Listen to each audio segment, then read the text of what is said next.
SDO of Tarlac City. Ito po, walang kakaba-kaba talaga ito. With his research title and evaluation of the learning and development activities of the non-teaching personnel of Tarlac City Schools Division, let us all welcome the MAED LPD, Sir Stephen Tracy E. Tabamo. Thank you very much po, ang diwata ng mundo. I hope you will also enjoy my presentation even if I'm not wearing boots. Others po felt nervous. Ako po, feeling ko po sinasakal po ako. I don't know why. Siguro masikip po yung fairness ng silanganan sa aking leeg. By the way, good afternoon ladies and gentlemen. Good afternoon po to our panel of evaluators. I am Sir Stephen Tracy Espinosa Tabo, but call me Sir Steph. And I am the Education Program Specialist for Human Resource Development of SDO Tarlac City. That is me without the pearl, and this is me with the pearl necklace po. And speaking of human resource, as a human resource development specialist, it is my duty and my responsibility to propose, to assist our human resources of the learning and development opportunities for their professional growth. As mentioned by Barreto 2020, human resource management po is an important instrument for an organization to meet its objectives and its goals. And in order for us to meet quality human resources, by the way, I'm talking about human resources, in DepEd we have teaching related to school heads, and the non-teaching po, human resources. In order for us to meet and to get that quality human resources, training and development program is needed. We also call this one learning and development. And speaking of learning and development, employee training can help employees to increase their work performance as cited by Survey 2015. Not just their performance, even their competence and productivity. Department of Education po is very true to its mission to cater services to all its personnel. In fact, there is this DepEd Order number 40 saying that there should be unhampered provision of trainings even during the pandemic. And true to that po, in the previous years, there were many trainings provided to the employees, side by side, up and down, front and back. Unfortunately, trainings were focused on the other groups of human resources, teachers and teaching related. As we study the data we have in our division during the crafting of the Learning and Recovery Plan, it was found out in the previous years that the category of non-teaching personnel got the least number of trainings of all the employees. In fact po, it is cited in the witnesses in the LRP that there is no institutionalized program for the non-teaching personnel. Other than the LRP data, we also studied po in our unit, in the HRD unit, the individual development plans of the non-teaching personnel. This is the part 4 of their IPCRF. And upon studying their IDPs, it was found out that there are issues and concerns. And these issues and concerns are also, I'm sorry if it's not readable, but inadequate number of trainings for the non-teaching personnel. These are the reasons why I, the researcher, came up with this study to evaluate the previous trainings, learning and development activities given to the non-teaching personnel so that we could identify other issues and concerns other than this, and at the same time propose an enhanced learning and development program for them. Okay, I hope I still have time po. Now, here are the questions. Number 1, how is the implementation of the learning and development activities be described in terms of the following? The following are the pillar elements of learning and development taken from the Civil Service Commission, Prime HRM Bronze.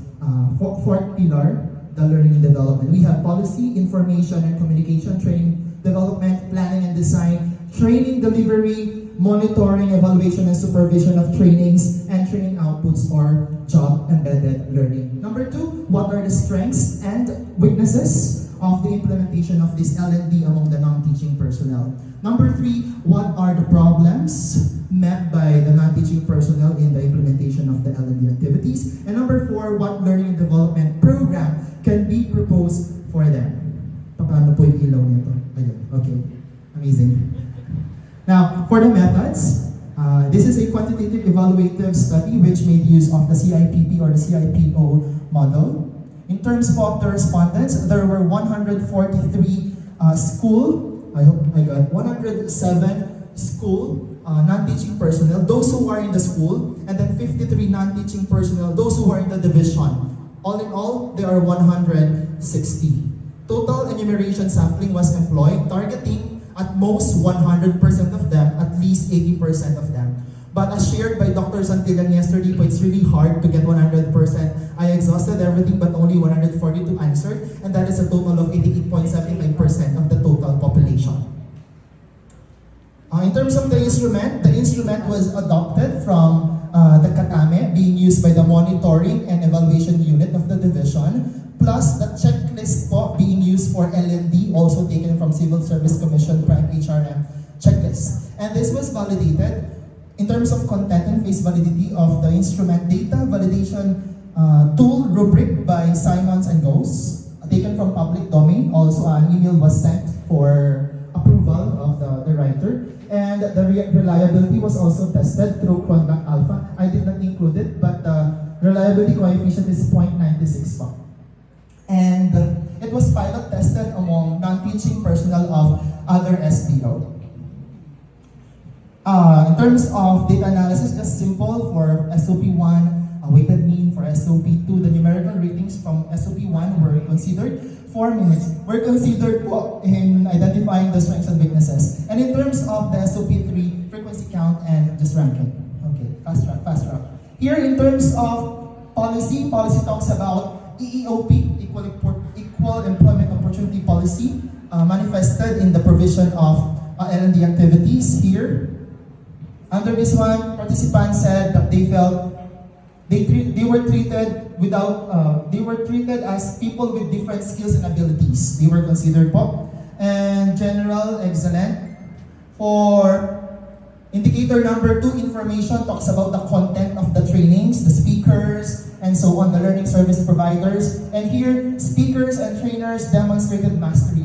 So the participants appreciated the trainers. They exemplified mastery of their topics. In general, also excellent. In terms of training development, we talk about the logistics, the slide decks, the venue, the food, the use of technology, and so on. Also po, not excellent, actually very satisfactory. And then, on the other hand, in terms of indicator, excellent, time and venue were convenient for them. For, how many minutes? Okay, for planning and design, it talks about all planning processes and then facilitation styles for design. Here, facilitation style was used to keep interest and so on. Okay, let me just fast track this one. Okay, for monitoring, and then the other one, training, delivery, output, job embedded learning. Ayan po, all excellent po except for the training development, the logistics po. In terms of, where am I now? Weaknesses and strengths, we could not consider weakness because majority of them are excellent and then just one very satisfactory. Perhaps there's still a room for improvement in terms of the training and development side of the training, the venue and so on. And then the strength po, we're very proud, information and communication. The speakers exemplified mastery on the topics assigned to them. In terms of the problems, top 3, since this was conducted last year po, trainings were online. So top 1 is poor internet signal. Number 2 is information overload. Number 3 is they are exposed to illnesses and sicknesses. And then additional po is that there is a lack of training for them. Here is the plan. Okay. Here are our KRA in our unit, our jurisdiction. Okay, provide training, induction for newly hired, needs analysis, and then from the needs analysis, conduct trainings. So on. Conclusions, trainings were excellently conducted except for that there is an improvement for the venue and for the other logistics. Strength and weaknesses, strength is the information side, the content side, the mastery of the speakers. Need to improve training development. In terms of top 3, I enumerated them a while ago, internet signal, information overload, and then the exposure to radiation and other illnesses, and then additional is that lack of training. So recommended, continue, provide excellent trainings, only that there should be an improvement in terms of the logistics, the venue, and so on. And then utilize internal and external speakers, And if there is no worth of providing equipment, do not do it, because during the pandemic po, we provide equipment, online training po. And number 3, conduct trainings in various modalities. 1, to avoid yung sinasabi ng exposure to radiation. And then since we are in the post-21st century, we could do hybrid and so on. And as much as possible po, we hope that we could conduct at least 1 training per quarter for the non-teaching personnel. And then yearly, it is suggested to review our L&D for improvements po, and so on. And with that, thank you very much.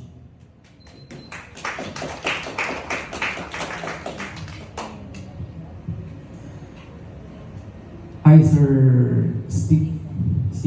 Sorry, baka may matay po ako. Don't worry, I will make it as short as possible. First, I would like to congratulate you. Yes, sir. Very, tawag daw, yung smooth ang flow ng presentation. Thank you. And another good point is you use existing data in your rationale, Yes. which is perfect for for why you are conducting this research. I only have some suggestions. Sige po, sir. First one is, syempre, this one is prone to bias. These are self-report data. You explore ways to minimize bias so that when you present this later on to administrators for funding and support of your recommended projects and programs and activities, it will be more convincing. You try to explore other ways to justify also the results, like roundtable discussions. Probably you can do the SWOT analysis for the strengths and weaknesses. And perhaps you can also look at the results-based monitoring and evaluation, or the RBME, the theory of change. Because in your recommendations, you have been recommending trainings, activities, and these things. But you also need to continuously monitor and evaluate and see where you can improve on the existing activities that you're proposing. Also, probably you can prepare a project pitch for the administrators. I'm looking forward that you will not end here, because this has to be funded and supported by administrators later. Congratulations. Thank you very much po. So may I respond lang po? Thank you very much po. Notes taken po. If I may share, sir, last month, the proposal was approved by the head of office. And then last July 5 and 7, I have already conducted the training, the first training for the non-teaching personnel, and we received good feedbacks coming from them. And they felt like they belong now to the group. And they are wishing for more trainings for them po. We shall continue our program. Yes, sir. And I hope you conduct longitudinal. So Yes, that, po. and then A longer term po. Yes po, sir. you also use your retrospective analysis of the things you've conducted. How much is the budget For our non-approved? for the training po, it was 136,000 because there was a sub-arrow provided for the non-teaching. So we were able to maximize it po. The research itself, just mababa lang po. Pero yung nagkataon po na may bumabang budget for the non-teaching, napag-connect po namin lahat, constellation of stars po, nag-connect, na-produce po namin yung output po namin. And we wish that yearly po, sana po mag-connect din po yung mga stars para sa mga non-teaching po namin. Congratulations. Sir, congratulations. Thank you very much po. Thank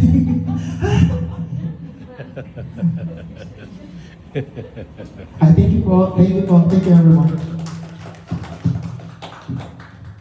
And that's because of the perlas, Sir Stephen. Congratulations! Ayan. So we are now down to the last 3 presenters.